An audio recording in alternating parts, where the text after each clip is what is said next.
Hang on, because we're heading back thousands of years, straight into the land of milk and honey.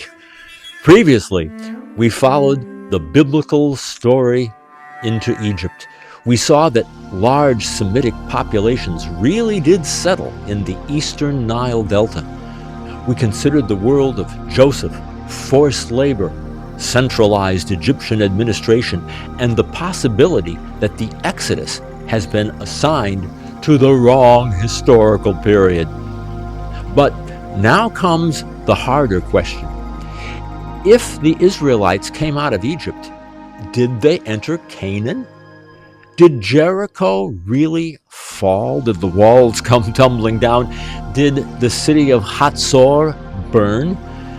And what do the hundreds of new settlements appearing across the hill country tell us about the birth of ancient Israel? Not to mention the reality of the modern state of Israel built on top of antiquity. So let's leave Egypt behind and pick up the shovel in the land of Israel. You see, the conquest traditions are even more controversial than the story of Exodus. The book of Joshua presents a dramatic entrance into the land. The Israelites cross the Jordan. Jericho falls. The city of Ai is defeated. A coalition of southern kings is broken. Hazor, the great city of the north, is burned. Many scholars once imagined the conquest as a rapid military campaign in which every Canaanite city was destroyed almost simultaneously. Well, archaeology did not confirm such a simple picture, but the Bible itself is more complicated than that. Joshua describes decisive battles. Judges describes a much slower and less complete process. Many Canaanite cities remain unconquered. Different tribes struggle independently. Canaanites continue living among the Israelites. The biblical account therefore preserves more than one perspective. There may have been a dramatic entry and a series of military victories, followed by a much longer period of settlement, conflict, and assimilation. The book of Judges says it like this.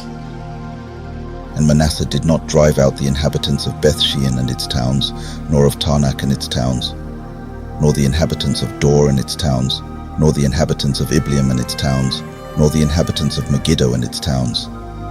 But the Canaanites persisted in dwelling in that land. This is hardly the language of complete extermination. The biblical writers themselves admit that the conquest was incomplete. Israel entered a land filled with established populations. Some cities were destroyed, some surrendered, some survived. Some peoples were absorbed.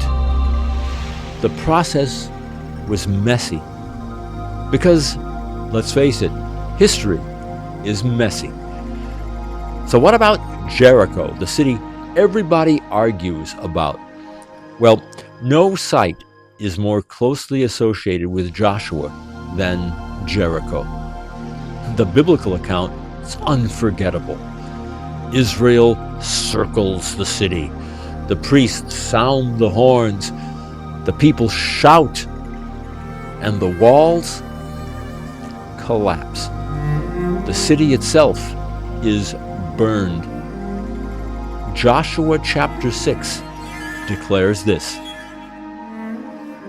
So the people shouted, and the priests blew with the horns. And it came to pass, when the people heard the sound of the horn, that the people shouted with a great shout, and the wall fell down flat, so that the people went up into the city, every man straight before him, and they took the city. Did archaeologists find a destroyed and burned city at Jericho? Well, yes, they did. The argument is about its date. Now, archaeologists John Garstang in the early 20th century believed that the destruction correlated with Joshua. But another British archaeologist, Kathleen Kenyon, later dated the destruction earlier and concluded that no fortified city existed at Jericho during the conventional period assigned to Joshua. That conclusion became famous. Archaeology has disproved the Bible. Case closed. Except it wasn't closed. American archaeologist Bryant Wood challenged Kenyon's pottery analysis and argued for a later date. And British scholar and archaeologist John Bimson connected the Conquest with the end of the Middle Bronze Age. Egyptologist David Rohl likewise argued that the entire chronological framework should be revised. The point is not that every question has been settled. It definitely has not. The point is that Jericho possesses exactly the kind of dramatic destruction remembered in the biblical narrative.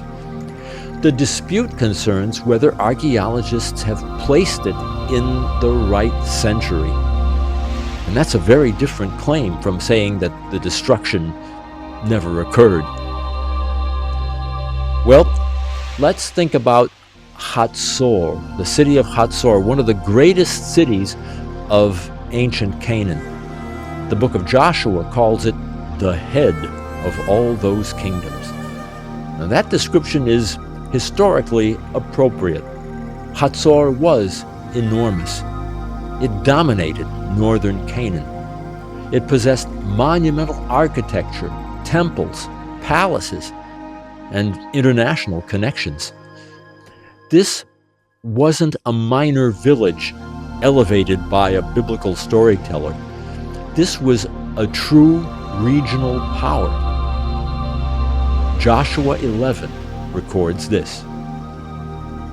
And Joshua turned back at that time, and took Hazor, and smote the king thereof with the sword. For Hazor before time was the head of all those kingdoms, and they smote all the souls that were therein with the edge of the sword, and he burnt Hazor with fire.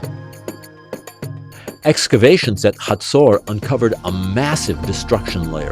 The palace burned at extraordinarily high temperatures.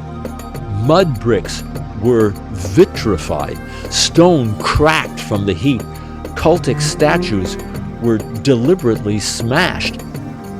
Somebody did not just occupy Hazor, somebody destroyed it with fury. Archaeologist Amnon Ben-Tor devoted much of his career to excavating the site. Now, he didn't claim that archaeology could prove Joshua personally lit the fire. Archaeology rarely identifies individual actors, but he took seriously the possibility that the biblical tradition preserved genuine memory of Hazor's destruction. Who burned the city? The Egyptians? The Sea Peoples? A rival Canaanite kingdom? An internal rebellion? Or the early Israelites? The evidence doesn't wear a name tag, but the convergence is striking. The Bible says that Hazor was the leading city of the region.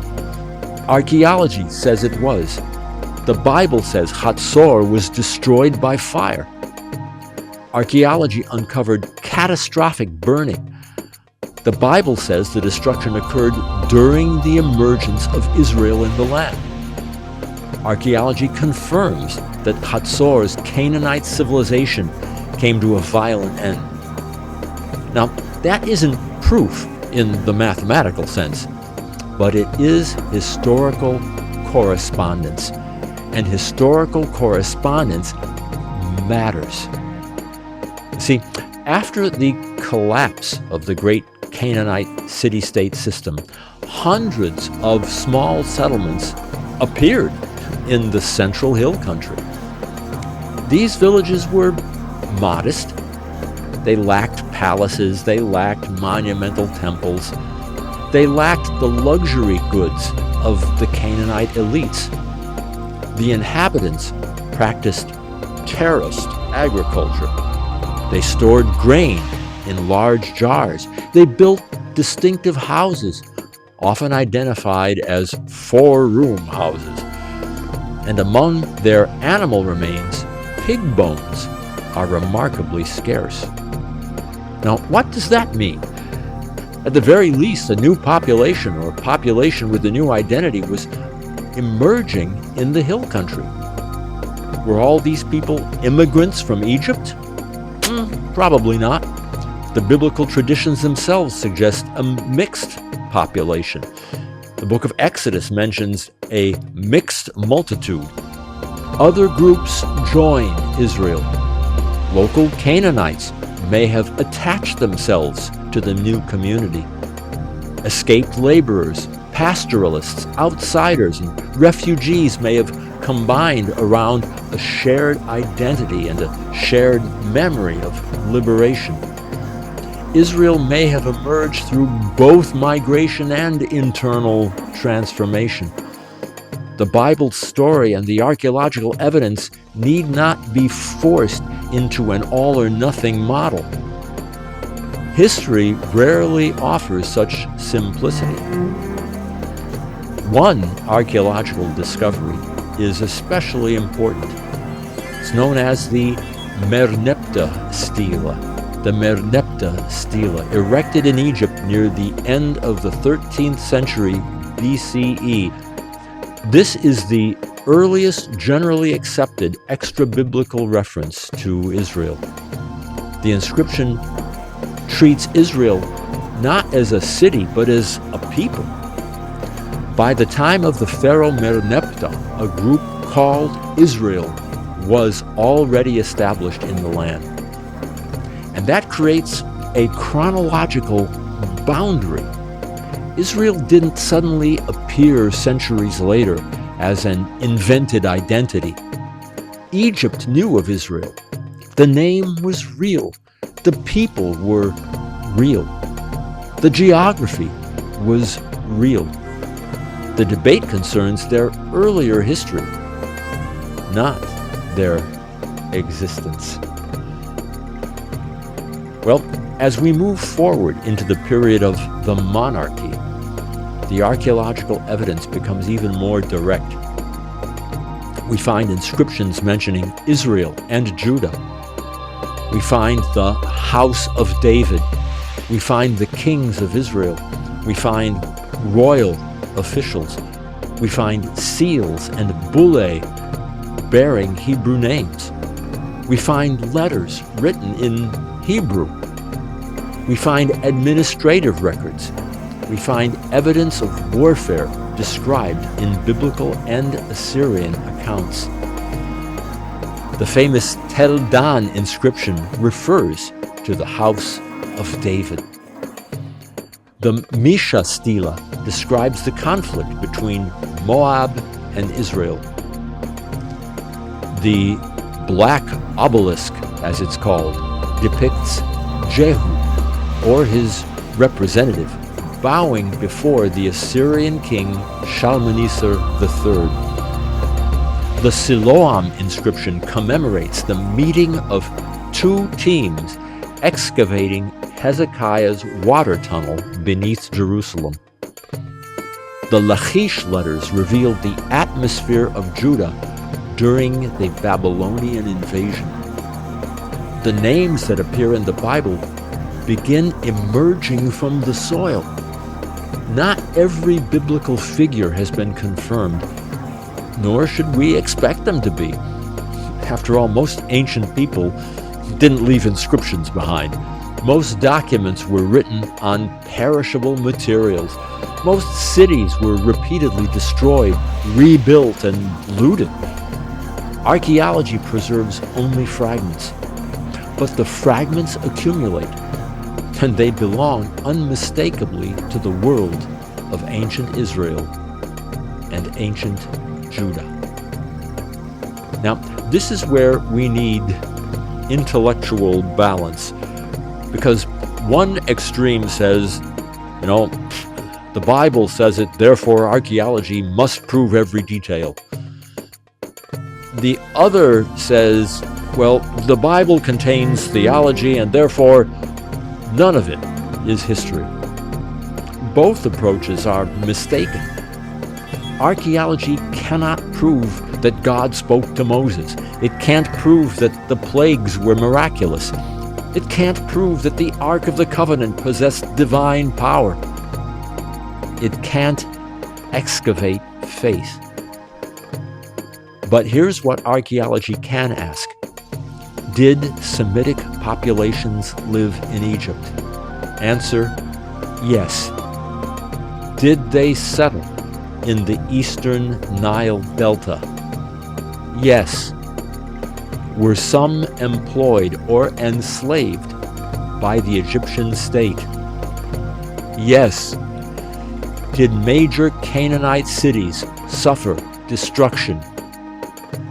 Yes. Did a people called Israel emerge in Canaan? Again, yes. Did Israelite and Judahite kingdoms develop? Yes. Did they build cities, fortifications, and water systems? Yes.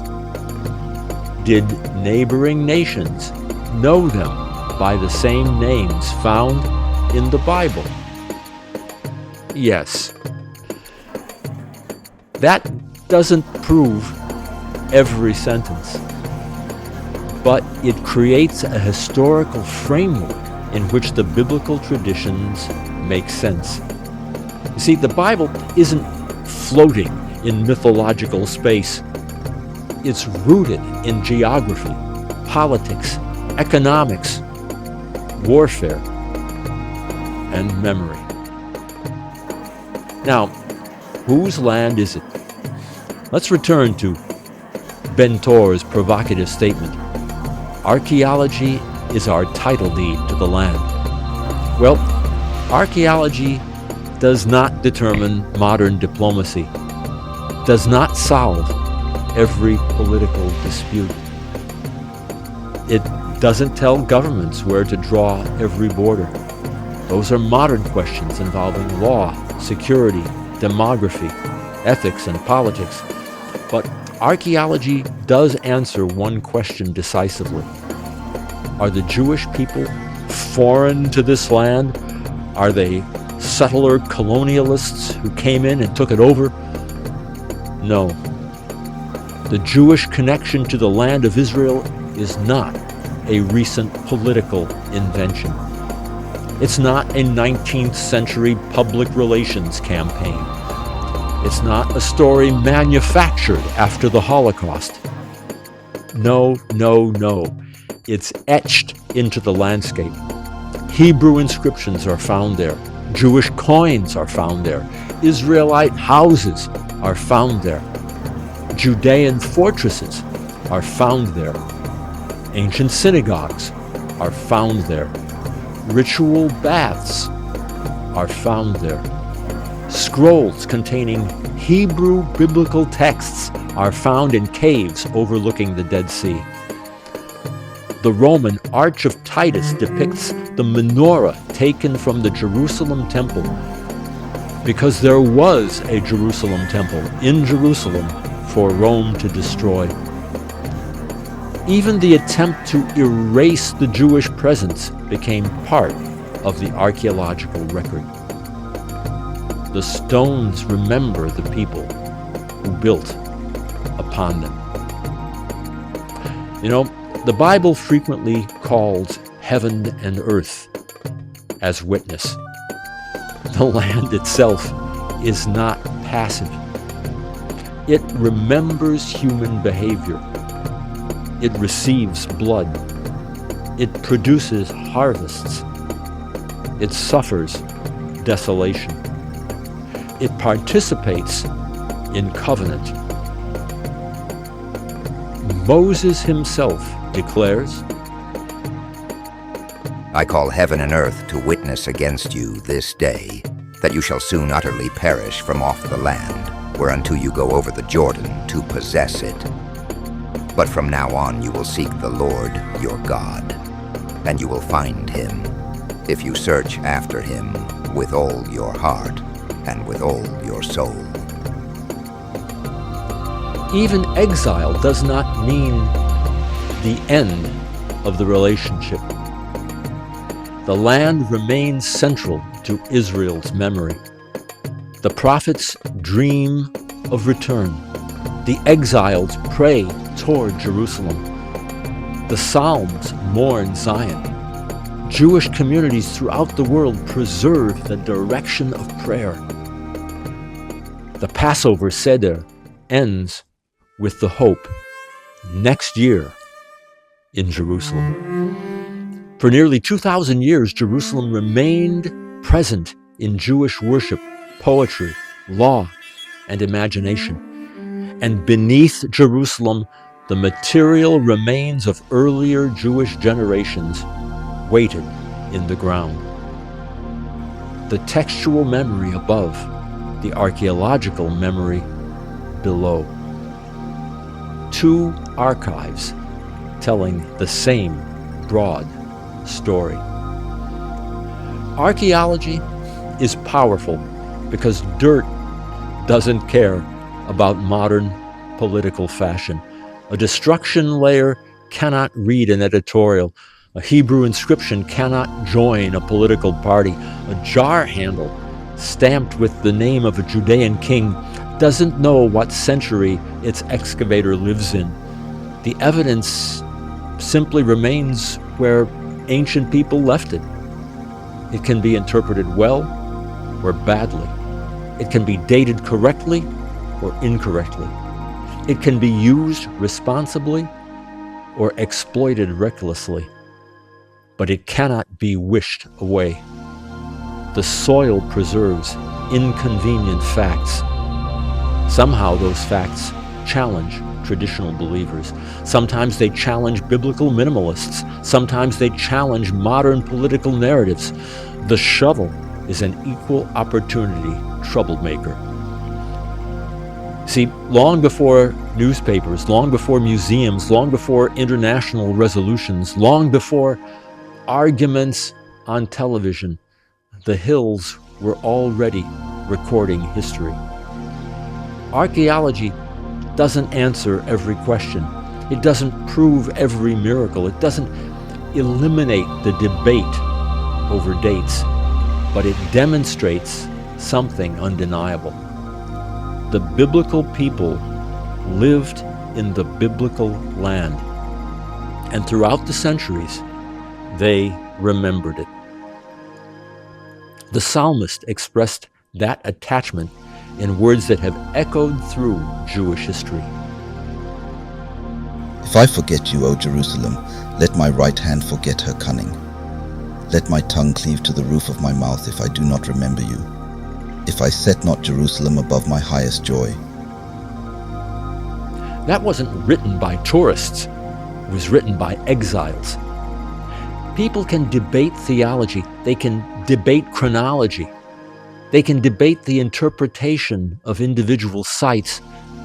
But no serious observer can honestly claim that the Jewish relationship with the land began in modern times. The record is under our feet. So if someone asks me how to learn about America, I'll hand them a history book. But if they ask how to understand the historic connection between the Jewish people and the land of Israel, I will hand them a shovel. Because in Israel, you're not just reading the Bible, you're standing on it. If you enjoyed this episode, please subscribe and join me as we continue exploring the places where biblical texts, ancient history, and archaeology collide. And remember, sometimes the greatest library in the world isn't built of books. Sometimes it's buried beneath your feet.